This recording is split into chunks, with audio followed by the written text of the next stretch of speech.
नमस्कार, ESPN 9 news आप देख रहे हैं। आपके साथ मैं हूं अक्षय अग्रवाल। स्वागत है तमाम दर्शकों का इस खास पेशकश में 2024 का चौकीदार कौन। 2024 के आम चुनावों की उल्टी गिनती शुरू हो चुकी है और जैसे जैसे आम चुनाव नजदीक आते जा रही हैं वैसे ही वैसे तमाम नेता, तमाम कार्यकर्ता कोशिश और यहां पर अपनी पूरी तैयारियों में भी जुट गए हैं। और नेताओं की बात चली है तो जो बड़े तमाम दिग्गज नेता हैं वो भी अपने अपने क्षेत्र में खुद की मजबूती के लिए जुट गए हैं। ऐसी कड़ी में यहां पर कांग्रेस के दिग्गज नेता रहे और वर्तमान में केंद्रीय नागरिक उड्डयन मंत्री ज्योतिरादित्य सिंधिया भी मध्य प्रदेश के ग्वालियर चंबल संभाग में बेहद ही सक्रिय नजर आ रहे हैं। बीते हफ्ते भर में ज्योतिरादित्य सिंधिया ने ग्वालियर चंबल संभाग की 14 विधानसभा सीटों पर रैलियां की हैं। जी हां, केवल एक हफ्ते भर के अंदर सिंधिया ने यहां ग्वालियर चंबल संभाग की 14 विधानसभा सीटों पर रैलियां की। बता दें तमाम दर्शकों को कि मध्य प्रदेश के ग्वालियर चंबल संभाग में 34 विधानसभा सीटें आती हैं,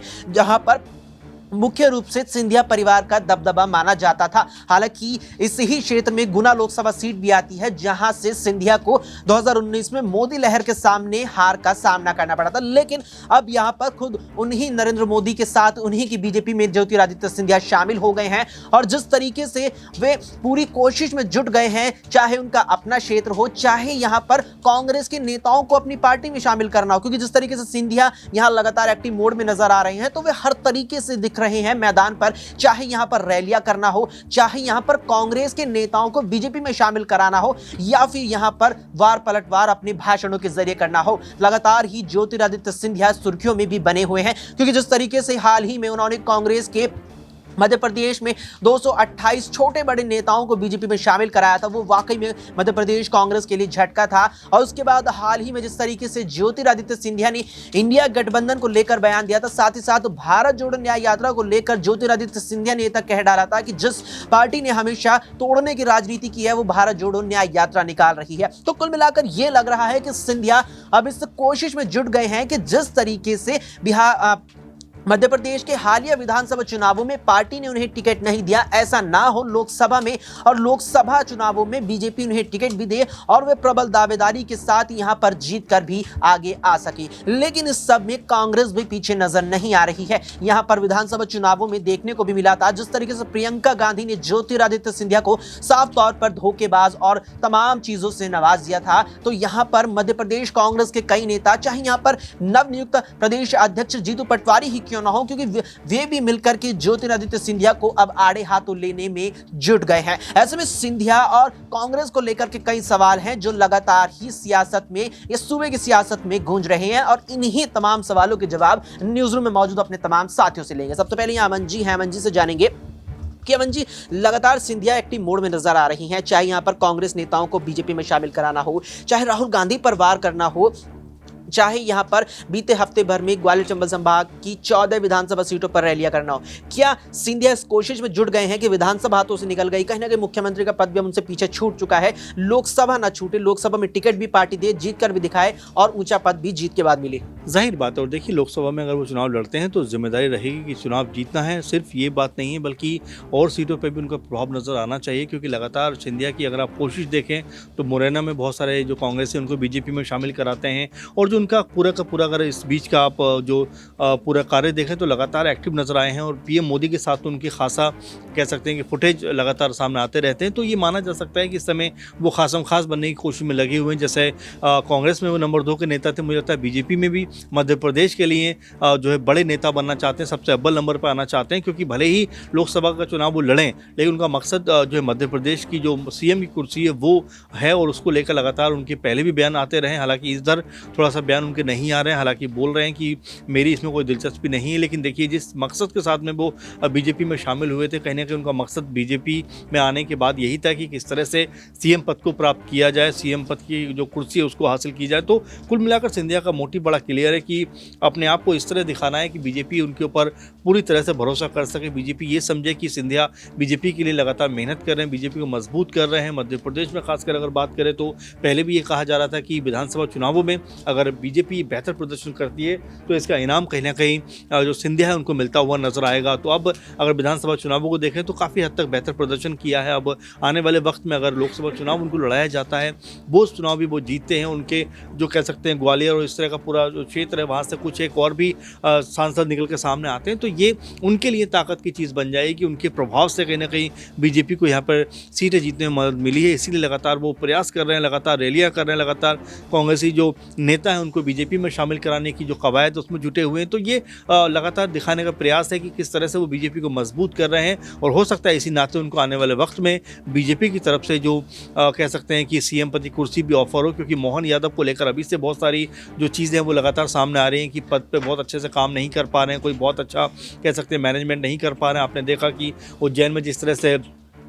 पटेल की मूर्ति के ऊपर हमला हो जाता है, इसके अलावा भी जो कई चीज़ें ऐसी हैं जिनको लेकर लगातार मोहन यादव के ऊपर जो है आरोप लग रहे हैं। लाडली योजना का अभी तक कोई जो कह सकते हैं कि पैसे बढ़ाने का कोई अता पता नहीं है, तो कई तरह की चीज़ें जहाँ पर मोहन यादव के ऊपर सवाल उठ रहे हैं। तो क्या इस तरह से कहने के सिंधिया अपने आप को सीएम पद के लिए तैयार कर रहे हैं, और हो सकता है बीजेपी उनके काम से खुश होकर उनको सीएम भी बना दे। बिल्कुल, यहाँ पर ज्योतिरादित्य सिंधिया तो इस कवायद में जुट ही गए हैं कि उनके हाथ से यहाँ पर सीएम की कुर्सी कतई ना निकले, लेकिन हालांकि निकल चुके हैं कुर्सी, लेकिन भविष्य में उनके पास ये कुर्सी आ सके, लेकिन वे यहाँ पर कोई मौका भी नहीं छोड़ रहे हैं कांग्रेस को आड़े हाथों लेने का। तो कांग्रेस भी यहाँ पर अब कोई मौका नहीं छोड़ रही है जहां ज्योतिरादित्य सिंधिया को लपेट लिया जाए अपने भाषणों में, चाहे यहाँ पर प्रियंका गांधी के चुनावी भाषण हो, चाहे यहाँ पर मौजूदा वक्त में मध्य प्रदेश कांग्रेस नेताओं के सिंधिया को लेकर के बयानबाजियां हो। यहाँ पर नेहा से जानेंगे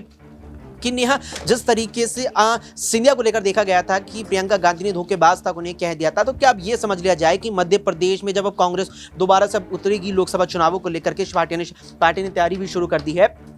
तो कैसे में पूरी तरह से वे ज्योतिरादित्य सिंधिया को आड़े हाथों लेते नजर आएंगे? देखिए, बिल्कुल कहा जा सकता है, क्योंकि आपने देखा ही होगा 2018 के लोकसभा चुनावों में क्या हुआ था। वहां पर ज्योतिरादित्य सिंधिया ने कांग्रेस की सरकार गिरवाने में पूरा साथ यहां पर दिया था। तो बिल्कुल देखा जा सकता है अब यहां 2024 का सबको इंतजार था, और कुछ ही समय बाद यहां लोकसभा का चुनाव है, और एमपी से यहां ये देखा जा रहा है बिल्कुल, क्योंकि आप ये देखिए कि विधानसभा चुनाव में भी ज्योतिरादित्य सिंधिया को भारतीय जनता पार्टी ने कोई जगह नहीं मिली। सिंधिया की शायद यहाँ पर वो वाली सिचुएशन इस वक्त हो रखी है कि ना वो कांग्रेस पार्टी के रहे, ना वो बीजेपी पार्टी के रहे, और वो जा भी नहीं सकते हैं, वापसी भी यहाँ नहीं कर सकते हैं, क्योंकि यहाँ पर जिस तरीके से उन्होंने बगावत करी, उस बगावत के बाद कौन ही पार्टी उस नेता को वापस अपनी पार्टी में रखने के लिए उसका साथ देगा। तो इसलिए यहाँ पर हो सकता है कि लोकसभा चुनावों में कांग्रेस पार्टी कहीं ना कहीं ज्योतिरादित्य सिंधिया से अपना बदला लेने के लिए पूरा यहाँ तैयारियां कर सकती है। बिल्कुल, यहाँ पर नेहा का साफ तौर पर कहना है कि कांग्रेस पूरी तैयारियों में जुट जाएगी कि यहाँ पर ज्योतिरादित्य सिंधिया को भी कहीं ना कहीं आड़े हाथों लिया जाए और उनसे हिसाब भी चुकता किया जाए। प्रज्ञा से जानेंगे एक आखिरी सवाल। प्रज्ञा, नेहा का कहना है कि जो सिंधिया की स्थिति है मध्य प्रदेश में वो अब ऐसी हो चुकी है, ना बीजेपी की रही है ना यहाँ कांग्रेस की रही है, तो क्या ये समझ लिया जाए कि जो मुख्यमंत्री कुर्सी कहीं ना कहीं उनके लिए एक सपना थी जिसे लेकर शायद वे बीजेपी में भी इसी वजह से आए थे, क्या वो वाकई में पीछे छूट चुकी है, या भविष्य में एक बार फिर उनके पास मौका बन सकता है कि बीजेपी ने मध्य प्रदेश की कमान सौंप दी? देखिए, अगर 4 बार मुख्यमंत्री रह चुके शिवराज सिंह चौहान को दरकिनार किया जा सकता है मुख्यमंत्री पद से, तो यहाँ पर ज्योतिरादित्य सिंधिया को ये पद भविष्य में दिया जाएगा या नहीं, इसे लेकर कुछ नहीं कहा जा सकता। लेकिन हाँ, उम्मीद वाकई में यहाँ पर ज्योतिरादित्य सिंधिया को है, क्योंकि इसी उम्मीद के चलते वो बीजेपी में आए थे, और ऐसा नहीं है कि ज्योतिरादित्य सिंधिया को पूरी तरह से नजरअंदाज किया जा रहा हो, क्योंकि उन्हें कई जिम्मेदारियां दी गई हैं। अगर आप देखेंगे तो मोहन यादव जो कि नए मुख्यमंत्री हैं, उनके कैबिनेट में भी सिंधिया के विधायकों को जगह दी गई है। तो इस चीज को बेहतर ढंग से बीजेपी समझती है कि कुछ ऐसे नेता हैं जिनकी जरूरत लोकसभा चुनाव में बीजेपी को पड़ेगी, जैसे कि शिवराज सिंह चौहान है, ज्योतिरादित्य सिंधिया है, और इन्हें नाराज नहीं करना चाहती पार्टी। इसीलिए भले इन्हें वो सबसे बड़ा पद ना दिया जा रहा हो, लेकिन लोकसभा चुनाव तक ये पार्टी के साथ बने रहे, तब तक इन्हें जिम्मेदारियां जरूर दी जा रही हैं। क्योंकि जिस तरीके से देखा गया, शिवराज सिंह चौहान को लोकसभा चुनाव के लिए दक्षिण भारत की जिम्मेदारी दी गई है, यहाँ पर ज्योतिरादित्य सिंधिया को भी हो सकता है आने वाले समय में इस तरीके की बड़ी जिम्मेदारियां दी जाएंगी। और अगर ज्योतिरादित्य सिंधिया बगावत नहीं करते हैं, पार्टी के साथ बने रहते हैं, तो हो सकता है लोकसभा चुनाव के बाद उन्हें मुख्यमंत्री भी बना दिया जाए। क्योंकि भारतीय जनता पार्टी कब क्या फैसला ले ले आप कुछ नहीं कह सकते हैं। अगर आज डॉक्टर मोहन यादव मध्य प्रदेश के मुख्यमंत्री हैं, तो इसमें कोई हैरानी नहीं होगी अगर कल ज्योतिरादित्य सिंधिया को भी मुख्यमंत्री बना दिया जाए। वाकई में यहाँ पर प्रज्ञा का साफ तौर पर यह कहना है कि जिस तरीके से क्रिकेट को अनिश्चितताओं का खेल कहा जाता है, ऐसे ही सियासत की पिच पर जो भारतीय जनता पार्टी की बल्लेबाजी है वो भी अनिश्चितताओं से भरी हुई है कि यहां पर बल्ला दिखाएंगी अपना ऑफ साइड की तरफ और शॉट लगा देंगी लेग साइड की तरफ, यानी कि दिखाएंगी कुछ और क्या कुछ फैसला बीजेपी लेकर के दिखा देगी। वाकई में चौंका देने वाला हमेशा से बीजेपी को लेकर देखने को मिलता है। और जिस तरीके से शिवराज सिंह चौहान को दक्षिण भारत के 6 राज्यों में आने वाली 131 लोकसभा सीटों की जिम्मेदारी बीजेपी ने दे दी है, अब उसके बाद क्या सिंधिया को जिम्मेदारी मिलेगी और उसको अगर वे बखूबी निभाते नजर आएंगे तो क्या बीजेपी 2024 के लोकसभा चुनावों में जीत होने के बाद यहां पर उन्हें नागरिक उड्डयन मंत्रालय से बेहतर और भी मंत्रालय देगी या नहीं? इस पर आपकी क्या कुछ राय है, हमें कमेंट बॉक्स में कमेंट करके जरूर बताएं। फिलहाल के लिए इस पेशकश में इतना ही। देश और दुनिया की तमाम खबरों के लिए आप देखते रहें SPN9 न्यूज।